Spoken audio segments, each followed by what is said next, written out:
Hello everyone. In this video, I will discuss about some spectra of organic molecules. So, in previous lecture, we discussed about the different region in IR spectrum. Like 4000 to 3000 was the region for bonds to hydrogen, means OH, NH, and CH. This was the triple bond region, 3000 to 2000. Double bond region was 2000 to 1500. Now, in this, we will discuss the single bond region, which is also known as fingerprinting region. So that region is from 1500 to 1000. So the single bond region is used as a molecular fingerprinting. So all single bond such as carbon fluorine, carbon chlorine, carbon bromine, carbon oxygen, carbon nitrogen, and carbon carbon, all single bond vibrates below than 1500 centimeter. Means they are vibrates in the fingerprinting region. And all banding vibration also occurs in this region. So in this region we are going to have many overlap bands for single bonds, because molecule has various single bonds, as well as they will show banding vibration in this region. So the single bond region is usually crowded with hundreds of absorption from vibration of all kinds, used as a fingerprint characteristics of the molecule, but not really open to interpretation. So due to a lot of peaks there, it's not very helpful in the interpretation of the organic molecule. But fingerprinting region is like a DNA of molecule. For example, two molecules may have same functional group but will have different fingerprinting region, and the fingerprinting region also will be different in case of diastereomers. So we can also distinguish between two diastereomers based on fingerprinting region, because diastereomers will have same functional group, so we cannot distinguish them based on functional group region. So absorption band in the 4000 to 1500 centimeter region are usually due to stretching vibration, and this is called as group frequency region. And group frequency region is also known as peak identification area or functional group region. So now finally we have divided this in two parts. One is the group frequency region, which help us to find the functional group, and second is the fingerprinting region, which help us to distinguish between the two molecules having same functional group. Let's discuss the example of these three alcohol. So this is methyl, ethyl, and propenyl alcohol. So they all have OH functional group, and it's not easy to distinguish between them or to identify them based on functional group region in IR spectrum. But if the two samples have same functional group, they show similar absorption above 1500 centimeter inverse, means they will show similar peaks in the functional group region, but their spectra will be differ in fingerprinting region. And if two samples are giving same spectra in fingerprinting region, then they pose same structure, or they are enantiomers. So fingerprinting region can easily help us to tell that they are different molecules or they are same molecules or enantiomers.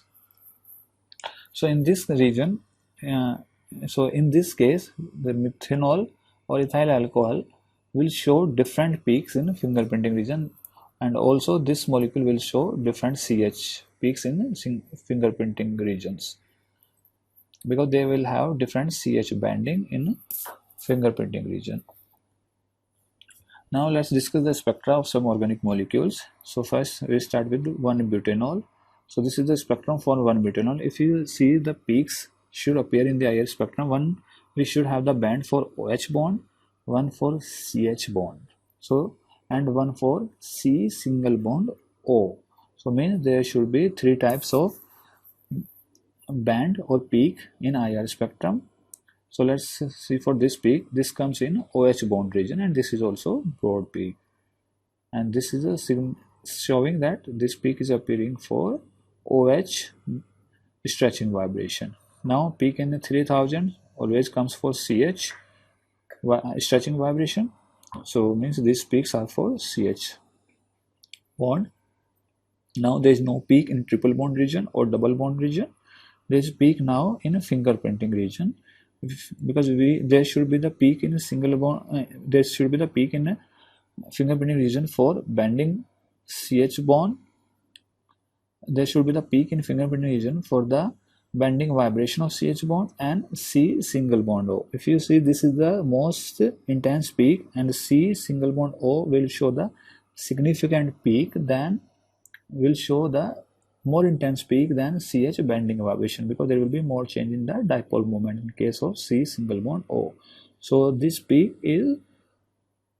can be for C single bond O, but this is not very reliable, and so we cannot say very surely that this is only for CO bond. So finally, based on that, we can easily tell that this molecule has OH. Based on this peak, this molecule also has CH bonds, and these molecules may have C single bond O also. This is the second organic molecule which giving this IR spectrum. This is butyraldehyde. So it will have one band for C double bond O, one band for aldehydic CH, and one band for this CH stretching vibration and CH bending vibration. So if you look in the IR spectrum, there is a peak around 3000 centimeter inverse. So these peaks are coming for CH stretching vibration from CH3, CH2 and CH2 in this region. Now there is a one CH from aldehydic group. So as we know, this showing the doublet around 2700 and 2800. So if we look here, there is a kind of doublet at 2720 and 2820. So this shows the characteristics of aldehydic functional group. Now we will look in the triple bond region. There is no peak, while there is a peak in double bond region, and that's around 1720, and this is a very intense peak. So this peak belongs to C double bond O. Now there is a more peak in the single bond region, fingerprinting region, but there is a lot of overlapping, so we cannot easily tell out the peaks in this region. This is the IR spectrum for hexanoic acid. So this is the acid. So as we know, the OH bond in acid shows a very broad peak from 3000 to 2500. So if you see, there is a peak in this region. That's a very broad peak. So that shows there is a OH bond, or there is a carboxylic functional group. Now CH stretching band is also overlap with this broad peak from OH of carboxylic functional group. Now there should be one carbonyl also in double bond region from a carboxylic functional group. So there is a one intense peak at 1711, and that peaks belongs to C double bond O from the carboxylic group, and there is also peak in the fingerprinting region. Now ketone, which is 2-heptanone. So 2-heptanone must show the one band for C double bond O and C single bond C, CH stretching frequency, and CH bending frequency in fingerprinting region. So if we see here, there is a peak at 3000 centimeter inverse, which is for CH stretching vibration. There is an intense peak at 1718 centimeter inverse, which belongs to C double bond O stretching vibration, and there is a peak in fingerprinting region. Those are for C single bond C and CH bending vibrations. So now look for the spectra for ester molecules. So this ester must show the peak for C double bond O, C single bond O in the fingerprinting region, C double bond O in the double bond region, and CH in the XH region. So if we look in this spectrum, there is a one peak for CH. There is a one peak for CH stretching vibration at 3000 centimeter inverse. There is a one intense peak in double bond region. That peak will be for C double bond O stretching vibration, and there is a one intense peak in the fingerprinting region. That peak will be for C single bond O, and there is also a lot of peak. That those peaks will be for C single bond C bending vibration and CH bending vibration and C single bond C stretching vibration in fingerprinting region. Now amides. So let's see the example of this aliphatic amide, and this should show one C double bond O stretching vibration in double bond region, one, because this is a primary amide, so it showed a kind of doublet in NH region.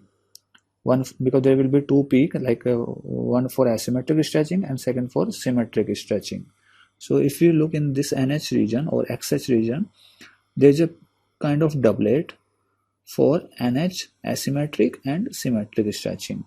There are also CH bonds, so we will see the peak for CH stretching vibration around 3000. Now there's a one intense peak for C double bond O.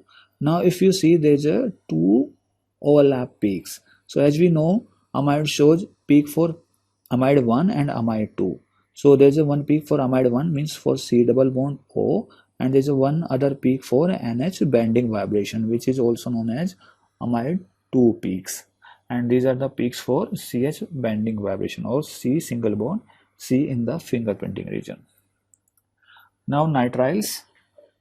So let's see the example of butyl or nitriles. So in butyl and nitrile, we should see the peak for C triple bond N stretching vibration in the triple bond region. We must have a peak for CH stretching vibration in the XH region, C single bond C in the fingerprinting region, and CH bending vibration in the also in the fingerprinting region. So if we look in the spectrum, there's a peak in the XH region. So these peaks will be for CH stretching vibration. There's another peak in the triple bond region, and that's a very intense peak. That peak will be for C triple bond N, and this is around 20 to 50 centimeter inverse. There's a other peak in the fingerprinting region. There's a lot of overlapping between them. Those peaks will be for CH bending and C single bond C stretching frequency. So these were the spectrum of some organic molecules. Now we will see how we can handle or how we can load the sample in IR spectrum. So infrared spectra of compounds may be recorded in the vapor phase as pure liquids or in solution and in the solid states. And the sample should be dry because water absorbs near 3500 centimeter, because water also has OH bond. So that OH bond will appear around 3500 centimeter. So that will interact with our molecule. And it also shows peaks for CO around 1600 centimeter. So for loading the sample, we use inert plate of NaCl or KCl, since they do not absorb IR radiation. So that's the way to load the sample in IR spectrum. So in vapor phase, the vapor or gas is introduced into a special cell, which is usually about 10 centimeter long, and the walls of its both the end are normally made of NaCl, and which is transparent to IR radiation. In case of liquid, a drop of neat liquid is placed between two plates of NaCl to give a thin film, and thick sample of neat liquid usually absorb too strongly to give satisfactory spectrum, and this is the simplest of all sampling techniques. In case of solution, like if we are using solid, we dissolve it in a solution. Usually a 1 to 5% solution of the compound is introduced into a special cell of 0.1 to 1 millimeter thickness, which is made of NaCl. In order to cancel out solvent absorption, which solvent we are using to dissolve our sample, a compensating cell containing pure solvent is placed in the reference beam, because as you remember, in instrumentation we are using two beams, one for reference and one for our sample, and the chosen solvent must not absorb in the region of interest. So that's the condition to choose a solvent to dissolve our solid sample or liquid sample, and if the entire spectrum is of interest. Now, what are the application of IR spectrum? So as we have discussed, it helps us to identify the functional group available in organic molecules. So if you have these two molecules, one is aldehyde, another one is ether. So based on NMR or mass, it's little difficult to distinguish between these two. But based on IR, we can easily distinguish between these two molecules, because in this case we will have the peak for aldehyde functional group. In this case, we will have peak for C double bond O, which is a ketone. We will discuss the application of IR spectroscopy. So as we have discussed previously, IR spectroscopy has a lot of application to find the functional group available in organic molecules. Now it also helps to detect the impurities available in our sample. So IR spectra of an impure sample shows some extra absorption band, By comparing it with the IR spectra of pure compound, presence of impurities can be detected. IR spectra provide valuable information of molecule symmetry, dipole moment, bond length, etc. So these are the application of IR spectroscopy. Now IR spectroscopy also help to find the difference between intramolecular and intermolecular hydrogen bonding. Like if your molecule has possibility of intermolecular or intramolecular both, you can easily distinguish whether your molecule showing intramolecular or intermolecular hydrogen bonding. So for that you have to set a experiment that you have to dilute your sample from 10 to 1000 times. Means you have to make 3 batches of your sample. One has 10 time dilution, 100 time dilution and 1000 dilution. Now IR spectra of each dilution you have to record. Now if your molecule has intramolecular hydrogen bonding, the absorption band for functional group which showing the hydrogen bonding will disappear. But if your molecule has intramolecular hydrogen bonding, that band will remain unchanged. Means in case of intramolecular hydrogen bonding, there will be no change in the broadness or intensity of absorption band. So this can tell you that your molecule is showing intramolecular or intermolecular hydrogen bonding. And thank you very much.